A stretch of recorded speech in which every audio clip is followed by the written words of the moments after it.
Channel की सभी update पाने के लिए सब्सक्राइब करें और प्रेस करें bell icon.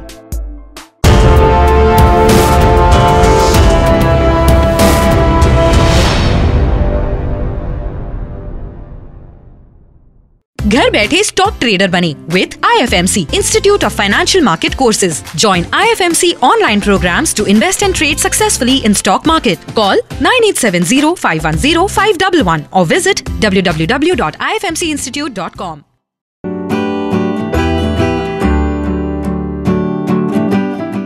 Good morning and welcome to the episode of तैयारी अगले सप्ताह की। दोस्तों, आप सब लोगों का बहुत बहुत स्वागत है आज के एपिसोड में। मैंने आपको पहले भी बताया है कि ये जो एपिसोड है तैयारी अगले सप्ताह का, इसके अंदर हमारी कोशिश रहती है कि हम आप लोगों के कमेंट्स के ऊपर नेक्स्ट एपिसोड को तैयार करें। और आज का जो एपिसोड है उसका हमने जो टॉपिक रखा है वो रखा है how to find performing sectors for investment and trading. हाँ, ये एक बहुत अच्छा क्वेश्चन है जो हमारे को मिला आपके कमेंट्स में।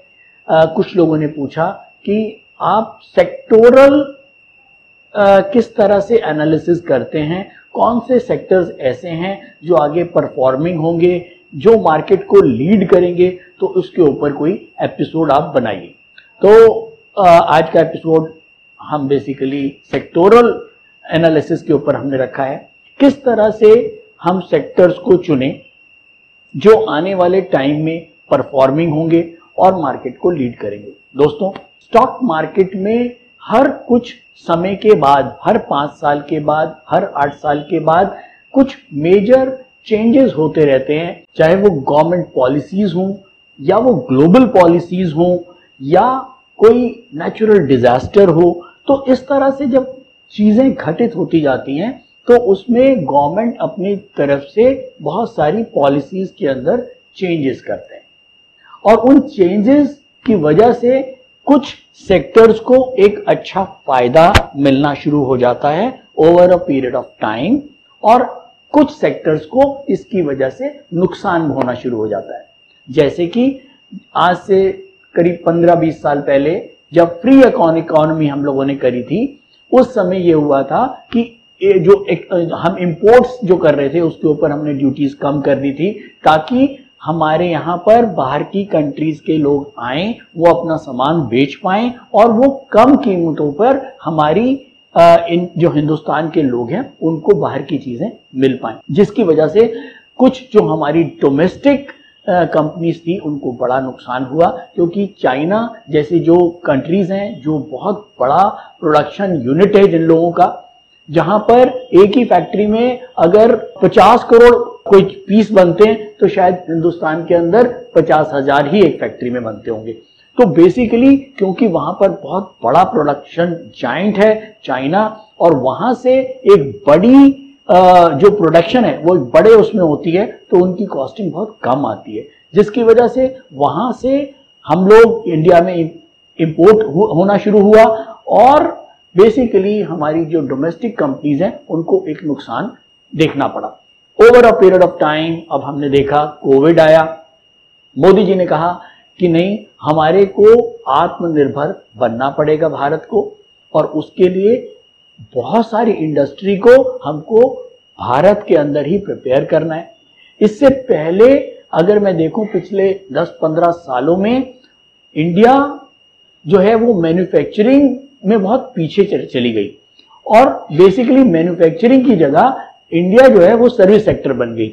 जो चीजें पहले हिंदुस्तान में बनती थी वो चीजें अब बाहर से आने लगी, और कंपनियां जो हिंदुस्तानी कंपनियां हैं वो केवल उनको ट्रेड कर रही थी, मतलब चाइना से सामान आया और यहां पर बेचा। तो बेसिकली यहां जो प्रोडक्शन का एक सिनेरियो था वो कम हो गया, बहुत कम हो गया, और ज्यादातर प्रोडक्शन कंपनीज भी सर्विस कंपनीज में कन्वर्ट हो गई। तो जिसकी वजह से प्रोडक्शन जो हमारे इंडिया का जो डोमेस्टिक प्रोडक्शन हाउस था उनको एक बड़ा नुकसान का सामना करना पड़ा। अब कुछ चेंजेस कोविड के दौरान आए हैं। हमने चाइना से जो इंपोर्ट है वो ऑलमोस्ट हमारा पिछले 10 सालों में अगर मैं देखूं तो हमारा ऑलमोस्ट आधा जो है वो इंपोर्ट रह गया। तो इसकी वजह से हमारी जो इंटरनल, जो हमारी लोकल, जो डोमेस्टिक कंपनीज हैं, उनको अच्छा फायदा मिलना चाहिए। तो मैंने आपको बताया कि जैसे जैसे कुछ टाइम के बाद जब गवर्नमेंट पॉलिसीज, ग्लोबल पॉलिसीज, कोई नेचुरल क्लैमिटी ऐसी हो जाए, अर्थक्वेक या जैसे अभी कोविड हुआ, तो ये चीजें बहुत कुछ स्ट्रक्चर को चेंज कर देती हैं, जिसकी वजह से पूरा सेक्टोरल ही चेंज हो जाता है।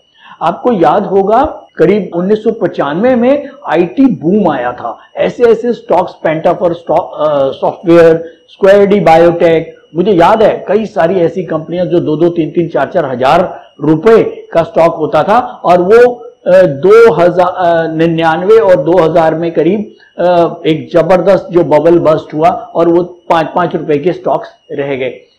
उसके बाद हाउसिंग चालू हुआ, बैंकिंग चालू हुआ।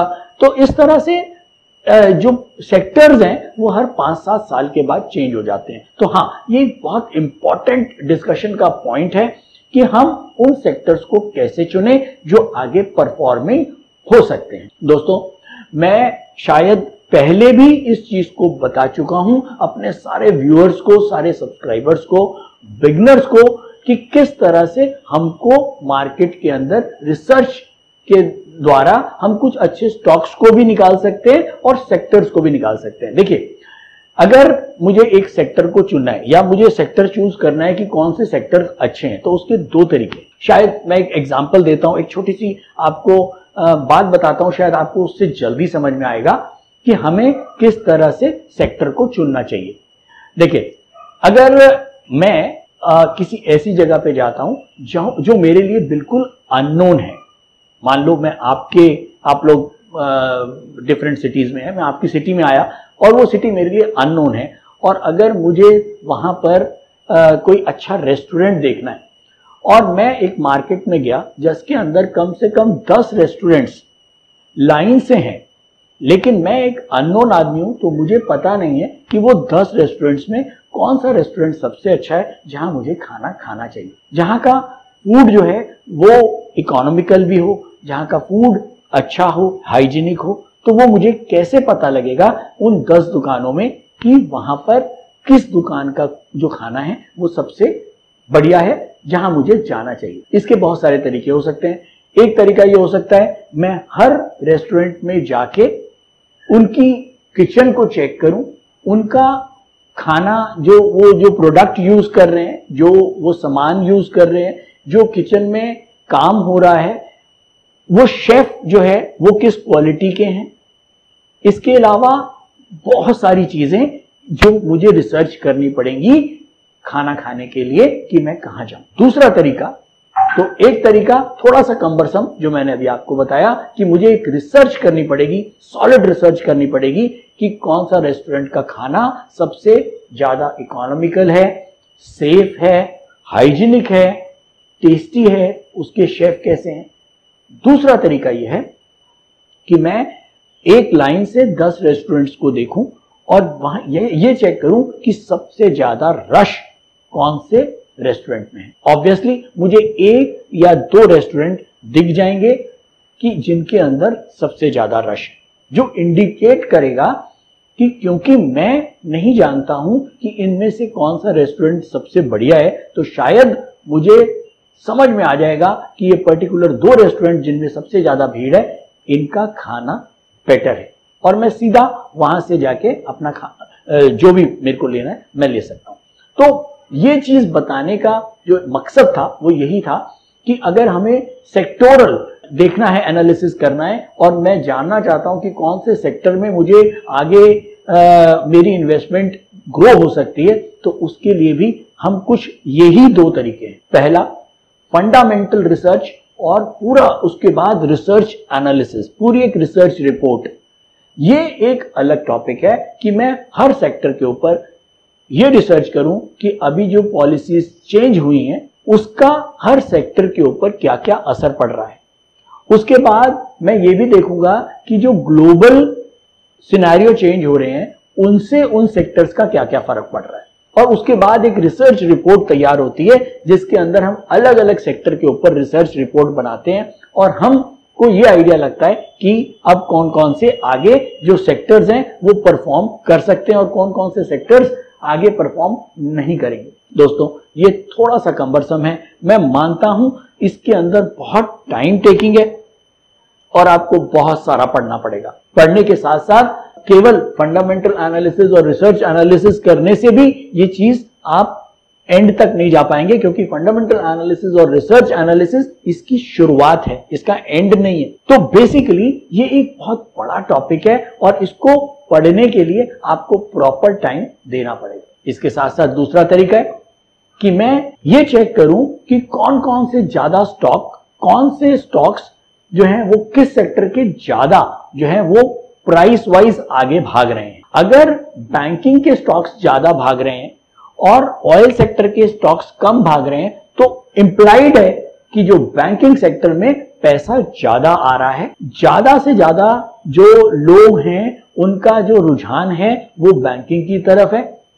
तो बिल्कुल ये मानना चाहिए कि बैंकिंग सेक्टर आगे परफॉर्म कर सकता है। चलिए इसके ऊपर हम थोड़ी सी, मैंने एक होमवर्क किया है, वो मैंने होमवर्क किया है यूडीटीएस इंट्राडे स्क्रीनर के ऊपर। यूडीटीएस इंट्राडे स्क्रीनर करीब 480 से 500 स्टॉक्स को स्क्रीन करता है। अब 5000 स्टॉक्स के अंदर हमने 500 स्टॉक को स्क्रीन किया और उस स्क्रीन करने के साथ हमने क्या किया, हमने ये देखा कि कौन कौन से जो स्टॉक्स हैं जो यूडीटीएस पैरामीटर के ऊपर उतर रहे हैं और उनमें कौन से सेक्टर के स्टॉक्स वो ज्यादा हैं। चलिए वो एक छोटी सी मैं आपको एक होमवर्क दिखाता हूं, शायद आप लोगों को समझ में आएगा कि किस तरह से हम क्विक सेक्टर एनालिसिस कर सकते हैं। तो दोस्तों मैं आ गया हूं यूडीटीएस इंट्राडे स्क्रीनर के ऊपर।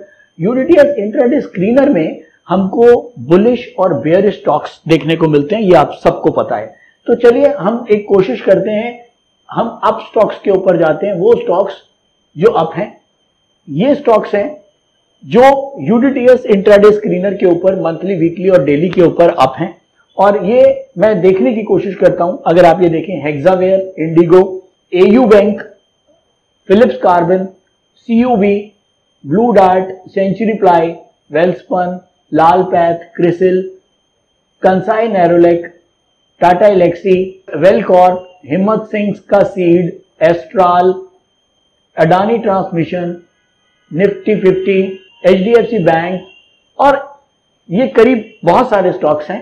ये मैंने सारे के सारे स्टॉक्स जो हैं इसकी एक मैंने एक्सेल तैयार करी है। ये मैंने एक्सेल आपको दिखाता हूं, ये मैंने एक्सेल तैयार कर दी।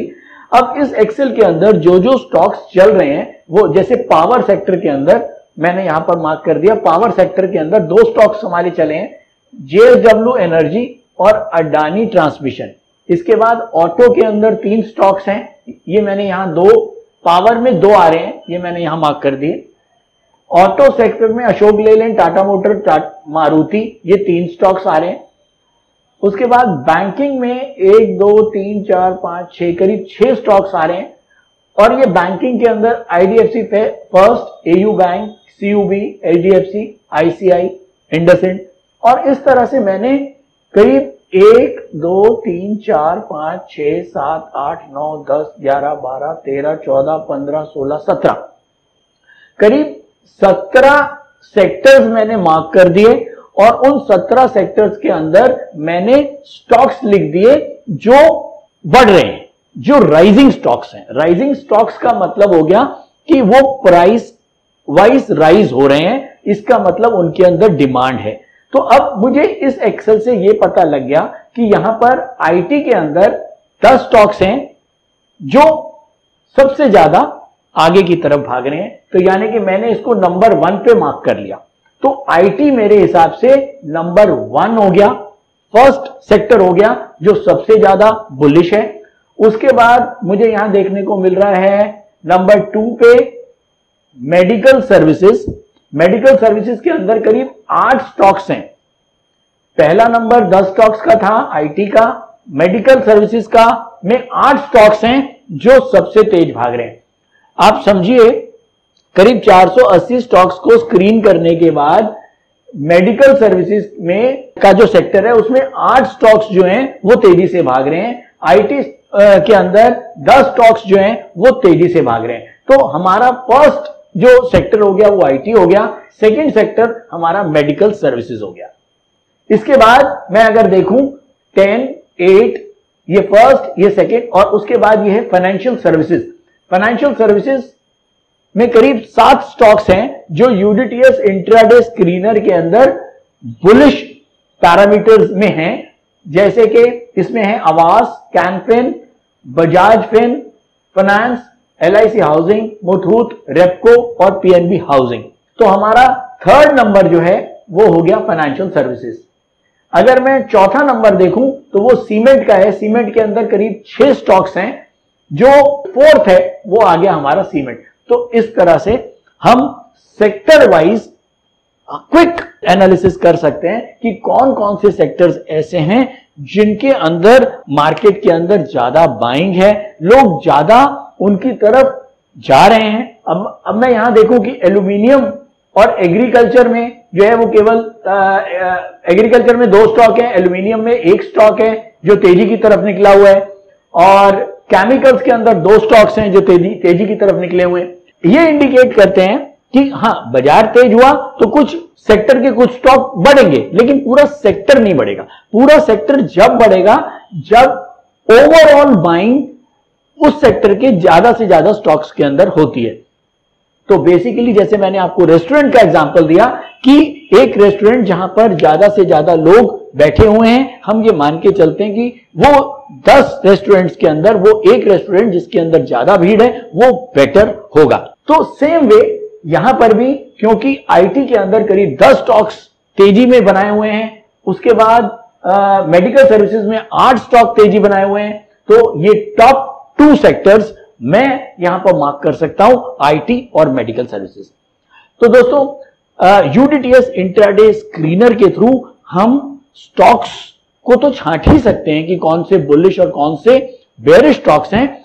हम क्विकली ये भी पता लगा सकते हैं कि कौन कौन से परफॉर्मिंग सेक्टर हैं और कौन से जो ऐसे सेक्टर्स हैं उनकी तरफ हमको रुझान रखना चाहिए। तो बेसिकली अगर मैं आगे आने वाले टाइम के लिए बोलूं, क्योंकि ये जो एक मैंने बताया कि मार्केट में जब एक ट्रेंड शुरू होता है, मैंने टाइटैनिक का एग्जांपल दिया था। टाइटैनिक एक बहुत बड़ा शिप है, उसको मुड़ने में बहुत टाइम लगेगा। अगर कोई यू टर्न भी बनेगा तो टाइटैनिक इतनी तेजी से मुड़ेगा नहीं। अगर इसको ये सेक्टोरल अगर चेंजेस भी होंगे ना, तो ये जब होंगे जब तक कोई इकोनॉमी के अंदर कोई बड़ा सेटबैक, कोई बड़े चेंजेस नहीं होते हैं। अगर नॉर्मल इकोनॉमी चलती रहती है, वही गवर्नमेंट चलती रहती है, कोई खास चेंजेस नहीं आते हैं, कोविड जैसा कोई नया सिचुएशन नहीं आती है, तो शायद ये सेक्टोरल चेंजेस बहुत जल्दी नहीं होते हैं। सेक्टोरल चेंजेस अगर होंगे तो इनके ये एक over a period of time के बाद होंगे, जब तक कोई मेजर एपिसोड नहीं हो जाता। तो हमारे साथ जितने भी बिजनेस जुड़े हुए हैं, मेरी उन सबको रिक्वेस्ट है, एक होमवर्क है मेरी तरफ से कि आप लोग एक एक्सेल बनाएं और देखें कि यूडीटीएस इंट्राडे स्क्रीनर की आप हेल्प ले सकते हैं। उसमें से आप देखें कौन कौन से जो स्टॉक्स हैं वो बुलिश हैं और कौन से सेक्टर के स्टॉक्स ज्यादा बुलिश हैं। आप लोग एक छोटा सा होमवर्क अपने आप तैयार कर सकते हैं। इसके अलावा मैं जो हमारे साथ नए लोग जुड़ रहे हैं उनको ये बताना चाहूंगा कि बेसिकली तैयारी अगले सप्ताह का जो मोटिव है वो यही है कि हम आपको अगले हफ्ते के लिए हम आपको तैयार करते हैं। आपको क्या व्यू लेके मार्केट में उतरना चाहिए नेक्स्ट वीक। अगर आपका व्यू ठीक होता है तो शायद आपके ट्रेड्स भी बेटर डायरेक्शन में होते हैं। तो अब ज्यादा टाइम ना लेते हैं, हम चलते हैं सीधा तैयारी अगले सप्ताह के एपिसोड के ऊपर। 26 अक्टूबर से 31 अक्टूबर तक क्या कुछ होने वाला है उस पर बात करेंगे। निफ्टी हमारा क्लोज हुआ है 11,930, करीब 60 पॉइंट ऊपर। क्रूड बंद हुआ है 2938, करीब 45 पॉइंट डाउन। और लास्ट वीक का जो हमारा प्रेडिक्शन था उसमें शॉर्ट पोजिशनल डेली के ऊपर हम बेरिश थे, पोजिशनल हम वीकली हम बुलिश थे और मंथली के ऊपर हम बुलिश थे। तो चलिए चार्ट्स पे चलने से पहले हम जो है कुछ कमेंट्स ले लेते हैं जल्दी से। तो चलिए हम चलते हैं हमारे कमेंट सेक्शन में। तो हमारा फर्स्ट कमेंट सैम छा लिखते हैं, hello sir, kindly include sector analysis in your weekly videos so that we know what sectors to concentrate on।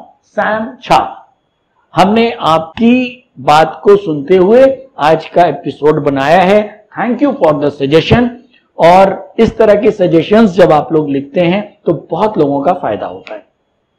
तो बेसिकली अगर आप मार्केट को बहुत गहराई से नहीं समझते हैं, आपको बहुत फंडामेंटल और रिसर्च का ज्ञान प्रॉपर नहीं है, तो भी आप सेक्टोरल एनालिसिस कर सकते हैं। उसका एक मैंने सिंपल और बहुत इजी तरीका आज आपको बताया है, और यह तरीका बिल्कुल भी गलत नहीं है। देखिए, शॉर्टकट है, मैं मानता हूं।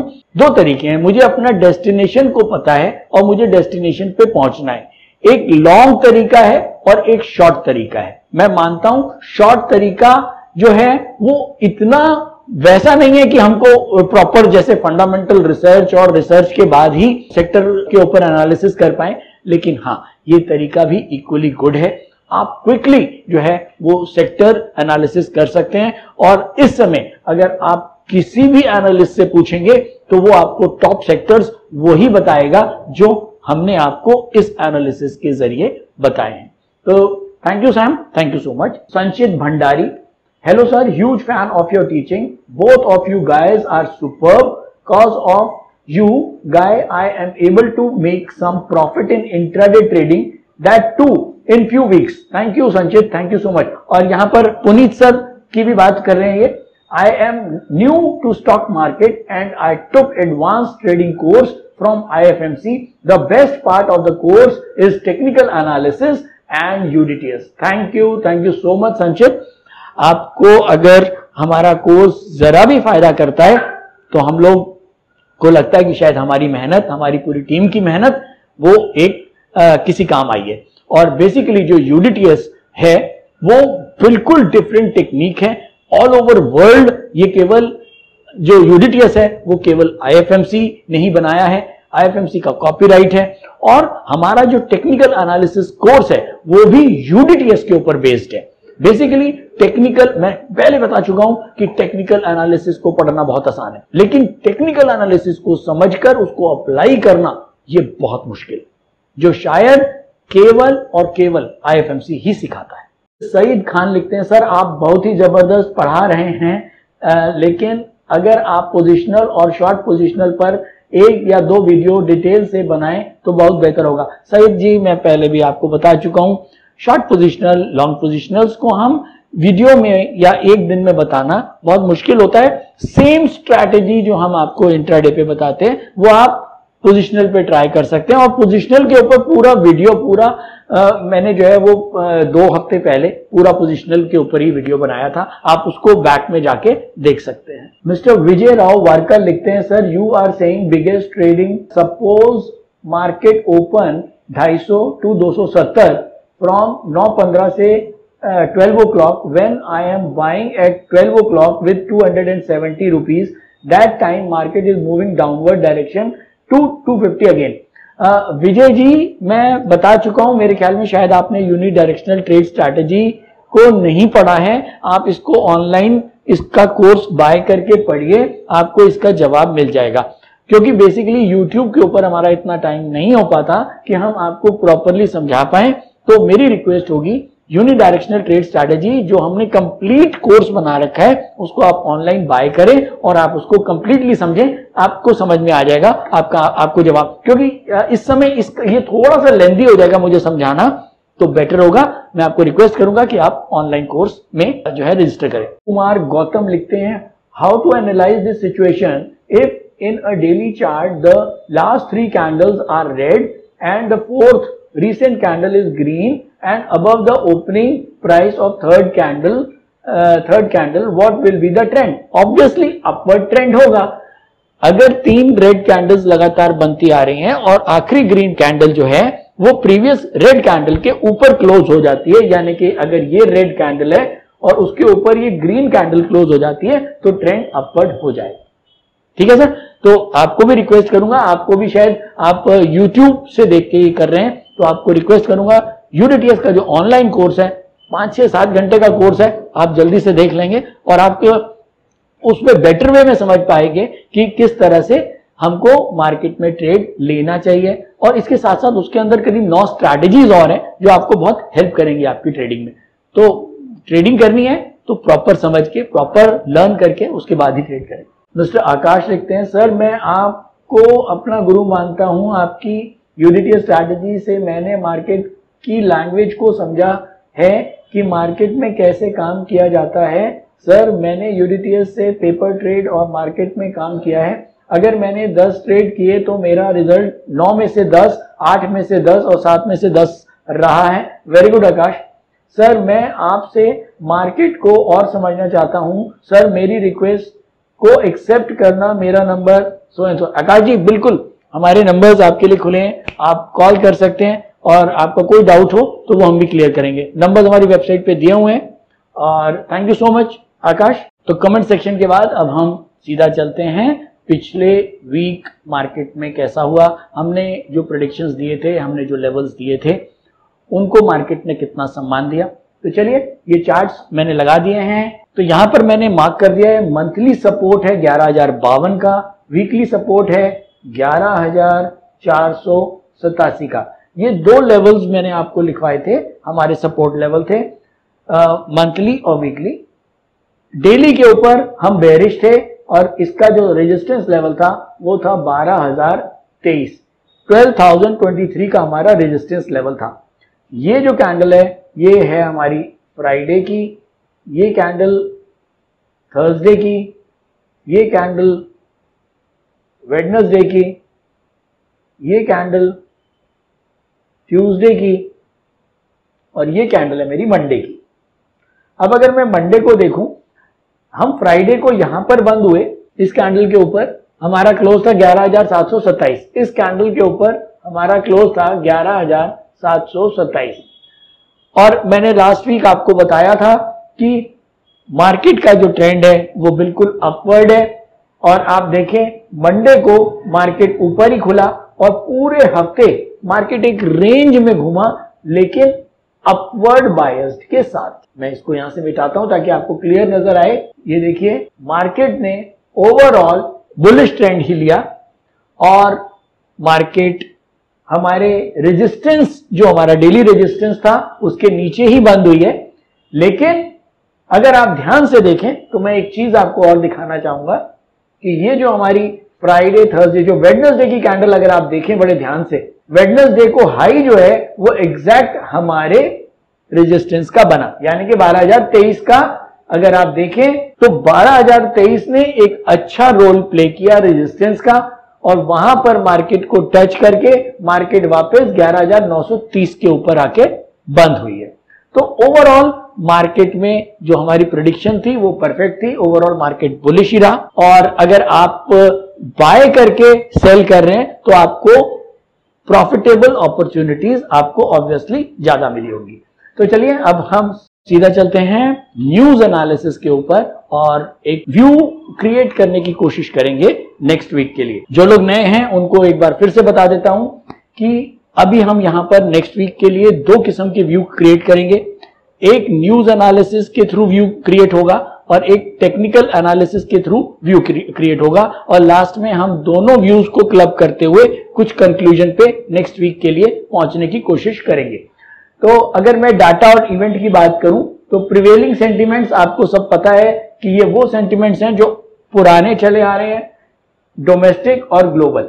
जल्दी से मैं एक बार ब्रश अप कर देता हूं। टेंशन बिटवीन जो हमारा बॉर्डर्स का, चाइना, पाकिस्तान, नेपाल, हमारे साथ इनका कुछ प्रॉब्लम लगातार चल रहा है पुराना। कोरोना के नंबर्स लगातार बढ़ रहे हैं, स्लो डाउन इन इकोनॉमी है। अगर अच्छी बात करें तो इंडिया एक ऐसी कंट्री है जो कोविड के बाद बाउंस बैक करने की ताकत रखती है और गवर्नमेंट की जो पॉलिसीज हैं वो बहुत सारी अच्छी फेवरेबल पॉलिसीज गवर्नमेंट ने दी हैं। लिक्विडिटी को बढ़ाने के लिए इंटरेस्ट रेट्स कम कर रखे हैं, ऑलमोस्ट लोएस्ट इंटरेस्ट रेट्स हैं। एग्रीकल्चर प्रोडक्शन इस समय अपने हाईएस्ट के ऊपर आया हुआ है। फेस्टिवल सीजन चालू हो गया है, डिमांड बढ़ने के पूरे चांसेस हैं। और एफएम ने, जो फाइनेंस मिनिस्टर हैं, उन्होंने इकोनॉमी को सपोर्ट करने के लिए स्टिमुलस भी देने का वादा किया हुआ है। तो ये कुछ पुराने प्रिवेलिंग इवेंट्स। ग्लोबली बात करूं तो यूएस और चाइना का लगातार प्रॉब्लम चल रहा है, कोरोना के नंबर्स बाहर भी बढ़ रहे हैं। और अगर पॉजिटिव बात करें तो यूएस की इकोनॉमी में रिवाइवल देखना को मिल गया है। कोविड की वैक्सीन का जो डेवलपमेंट है वो पॉजिटिव दिशा में है, और सबसे बड़ी चीज यूएस का जो एक स्टिमुलस है वो अवेटेड है, और उम्मीद कर रहे हैं कि शायद इलेक्शन से पहले या जस्ट इलेक्शंस के बाद वहां पर एक इकोनॉमी को स्टिमुलस है वो मिलेगा। तो ये कुछ प्रिवेलिंग सेंटिमेंट्स थे। अब हम बात करते हैं करंट सेंटिमेंट्स की कि पिछले हफ्ते क्या खास सेंटिमेंट्स हुए हैं। तो ये देखते हैं। अगर मैं पॉजिटिव की बात करूं तो डोमेस्टिकली तो हमारे पास ना तो कोई पॉजिटिव सेंटिमेंट था और ना ही कोई नेगेटिव सेंटिमेंट था। अगर ग्लोबली बात करूं तो पॉजिटिव यूएस लेबर डाटा, पिछले हफ्ते यूएस का लेबर डाटा आया है, वो बहुत ही पॉजिटिव है, तो ये एक पॉजिटिव न्यूज मार्केट के लिए है। और अगर मैं नेगेटिव की बात करूं ग्लोबली तो वो यूएस इलेक्शंस की एक अनसर्टेनिटी है, और जब भी किसी चीज की एक अनसर्टेनिटी होती है तो वो एक रेड जोन हमको देता है। तो ओवरऑल डोमेस्टिकली कोई खास चीज नहीं हुई, और एक पॉजिटिव और एक नेगेटिव के साथ हम अगर व्यू लेके चलें तो वो हमारा रहता है न्यूट्रल विद पॉजिटिव बायस। तो अगर मैं न्यूज एनालिसिस को देखते हुए जो मार्केट में इवेंट्स हो रहे हैं उनको देखते हुए अगर मैं एक व्यू क्रिएट करता हूं तो वो व्यू मेरा जो क्रिएट हो रहा है वो हो रहा है न्यूट्रल विद पॉजिटिव बायस। मैं बहुत ज्यादा न्यूज के बेसिस पे पॉजिटिव नहीं हूं, क्योंकि इंडिया वाकई में एक चाइना और इंडिया का एक मेजर प्रॉब्लम चल रहा है बॉर्डर के ऊपर, उसको हम नजरअंदाज नहीं कर सकते हैं। तो इसीलिए हम इसको न्यूट्रल विद पॉजिटिव बायस का एक वो देके चलते हैं। और लेकिन इसके बाद टेक्निकल आउटलुक समझने से पहले हम एक काम करते हैं, फोर्थ कमिंग इवेंट्स जो हैं उनको नोट कर लेते हैं। फोर्थ कमिंग इवेंट में मंडे को यूएस का न्यू होम सेल्स का डाटा आएगा, ट्यूसडे को कोर ड्यूरेबल गुड्स के ऑर्डर्स के नंबर्स देखने को मिलेंगे, कंज्यूमर कॉन्फिडेंस का इंडेक्स जो है के जो नंबर्स हैं वो हमको देखने को मिलेंगे, वेडनेसडे को क्रूड ऑयल इन्वेंट्री के नंबर्स आएंगे, थर्सडे को जीडीपी नंबर्स। ये एक बड़ा दिन होगा यूएस के लिए। जीडीपी नंबर्स होंगे, इनिशियल जॉबलेस क्लेम होंगे और पेंडिंग होम सेल्स। ये तीन डाटा हमको थर्सडे को देखने को मिलेंगे। फ्राइडे को कुछ नहीं है। अगर डोमेस्टिकली बात करूं तो मंडे को हिंदुस्तान में कुछ नहीं है, ट्यूसडे को नहीं है, वेडनेसडे को नहीं है। फ्राइडे को फॉरेक्स रिजर्व्स के नंबर्स आएंगे, इसके साथ साथ इंफ्रास्ट्रक्चर आउटपुट के नंबर्स आएंगे। ओवरऑल जो नंबर्स हैं वो मुझे लगता है कि ठीक ठाक पॉजिटिव नंबर्स होने चाहिए। तो फोर्थ कमिंग डाटा भी एक पॉजिटिव सिग्नल्स ही मार्केट में दे रहा है। तो अगर मैं मार्केट में न्यूज एनालिसिस के थ्रू एक व्यू जनरेट करने की कोशिश करूंगा तो वो ओवरऑल पॉजिटिव ही बन रहा है। ठीक है, तो चलिए टेक्निकल आउटलुक देखने के लिए चलते हैं सीधा यूडीटीएस इंट्राडे स्क्रीनर से के पास, और वहां से चल के देखते हैं निफ्टी और बैंक निफ्टी के लेवल्स। नमस्कार, मेरा नाम बुध प्रकाश है और पिछले 5 सालों से मैं स्टॉक मार्केट में ट्रेड कर रहा हूँ और मार्केट से मुझे निराशा ही हाथ लगी। फिर एक दिन मैंने IFMC की यूडीटीएस स्ट्रैटेजी का YouTube पर वीडियो देखा और मैंने इस कोर्स को 3600 रुपए में ऑनलाइन किया। तो आज मेरा ट्रेड करने का अंदाज ही बदल गया। थैंक यू IFMC, मुझे ट्रेड करना सिखाया और मेरा कॉन्फिडेंस रीगेन करवाया। Call 9870-510-511 or visit www.ifmcinstitute.com। तो हम यूडीटीएस इंट्राडे स्क्रीनर के पास आ गए हैं। यहां पर हमको निफ्टी सेंटिमेंट्स देखने को मिल रहा है बिल्कुल bullish, dark green. Dark green अपने आप में बता रहा है कि निफ्टी का मंथली, वीकली और डेली ये तीनों ही पॉजिटिव डायरेक्शन में होना चाहिए। तो चलिए चलते हैं सीधा निफ्टी के लेवल्स पर। तो निफ्टी के लेवल्स नोट करें, बिल्कुल ठीक है। मंथली भी अप है निफ्टी, वीकली भी अप है और डेली अप है। डेली का जो सपोर्ट है वो है 11,890, 11,890। वीकली का सपोर्ट है 11,879, 11,879 का सपोर्ट है वीकली, और मंथली का सपोर्ट है 11,057, 11,057।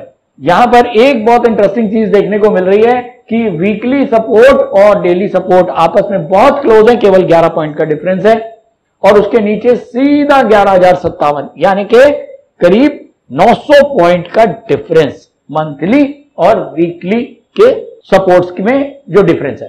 तो चलिए कंक्लूजन से पहले आपको लिखवाते हैं बैंक निफ्टी के levels. Bank Nifty daily upward है जिसका सपोर्ट है 24,447, 24,447। वीकली भी बैंक निफ्टी अप है जिसका सपोर्ट है 23,902, 23,902। और मंथली जो है वो अभी भी बैंक निफ्टी डाउनवर्ड है जिसका रेजिस्टेंस है 21,452, 21,452, 21,452। तो ओवरऑल बैंक निफ्टी में अभी भी इतनी मूवमेंट और इतनी तेजी नहीं देखने को मिल रही है जितनी की निफ्टी में मिली है। तो चलिए सीधा चलते हैं निफ्टी के चार्ट्स के ऊपर और कंक्लूड करने की कोशिश करेंगे कि नेक्स्ट वीक मार्केट की चाल क्या होगी। तो दोस्तों ये मैंने डेली चार्ट लगा दिया निफ्टी का। ये हमारा सपोर्ट लेवल है 11,052 या 57, कुछ भी आप मान सकते हैं इसको।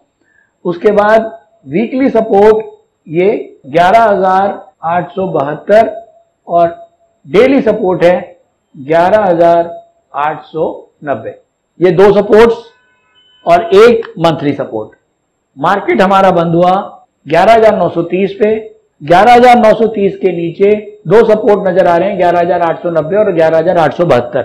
मैं पहले भी बोल चुका हूं जब इन दोनों सपोर्ट्स के अंदर बहुत ज्यादा डिफरेंस नहीं है तो ऐसे में हमको लोअर सपोर्ट को ही ध्यान में रख लेना चाहिए और चाहो तो आप 890 को आप हटा सकते हो। तो अब हमारे पास बड़ा सिंपल कि 11,930 का निफ्टी का भाव चल रहा है और करीब 11,872 का इसका सपोर्ट है और 11,872 के सपोर्ट के नीचे सीधा सपोर्ट है 11,052।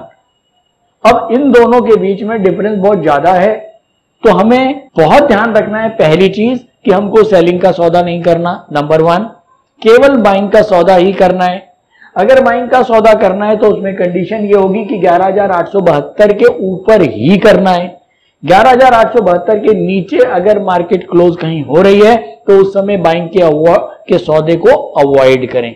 रीजन क्या है कि ओवरऑल मार्केट बुलिश है लेकिन अगर मार्केट ने कहीं क्योंकि देखो यूएस इलेक्शंस अगले 2 हफ्ते जो है वो मार्केट वॉलेटाइल रहेगी इलेक्शंस के चक्कर में। इसके अलावा यूएस में स्टिमुलस आने का वो है तो मार्केट जो है एक वॉलेटिलिटी मार्केट में बनी रहेगी।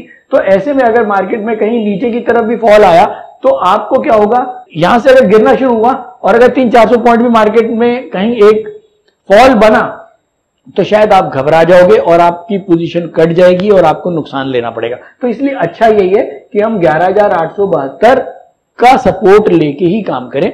11,872 के नीचे हम काम ना करें क्योंकि मार्केट में 2 बड़े इवेंट होने हैं।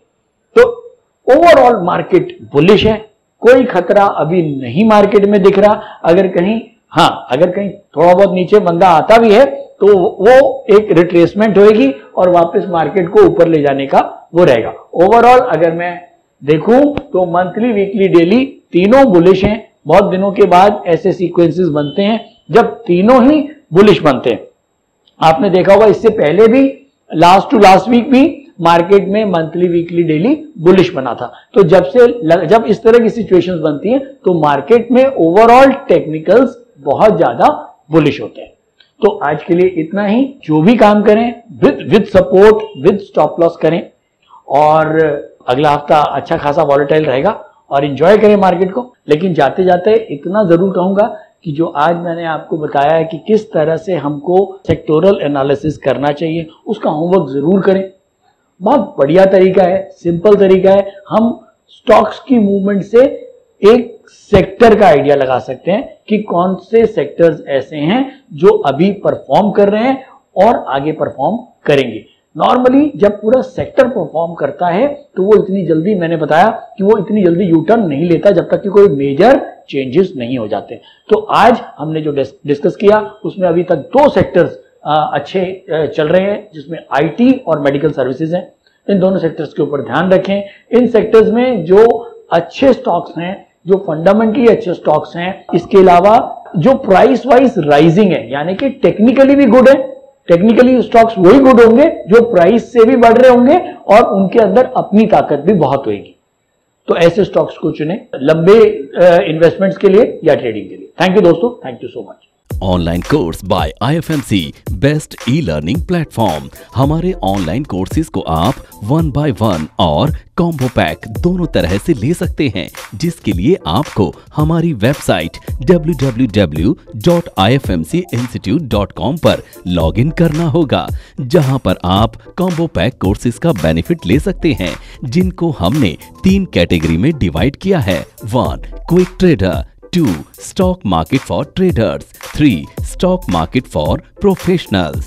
Quick trader combo pack intraday and positional segment के लिए है, जिसमें आपको stock market for beginners plus unidirectional trade strategy courses का पैक मिलता है, जिसका प्राइस 7200 रुपए है। स्टॉक मार्केट फॉर ट्रेडर्स ये कॉम्बो पैक एडवांस ट्रेडिंग के लिए IFMC ने तैयार किया है, जिसमें आपको stock market for beginners plus unidirectional trade strategy plus technical analysis plus option strategy courses का पैक मिलता है, जिसका प्राइस 14,400 रुपए है। स्टॉक मार्केट फॉर प्रोफेशनल्स ये कॉम्बो पैक एडवांस ट्रेडिंग और लॉन्ग टर्म इन्वेस्टमेंट के लिए IFMC ने खास तौर पर तैयार किया है, जिसमें आपको stock market for beginners plus unidirectional trade strategy plus technical analysis plus option strategy plus fundamental analysis courses का पैक मिलता है, जिसका प्राइस 18,000 रुपए है। इन कॉम्बो पैक को लेने के लिए आपको हमारी वेबसाइट www.ifmcinstitute.com पर लॉगिन करना होगा, या YouTube डिस्क्रिप्शन में दिए गए लिंक पर क्लिक करके आप इन कॉम्बो पैक कोर्सेज को परचेज कर सकते हैं, या नीचे दिए गए नंबर पर कॉल कर सकते हैं 9870510511।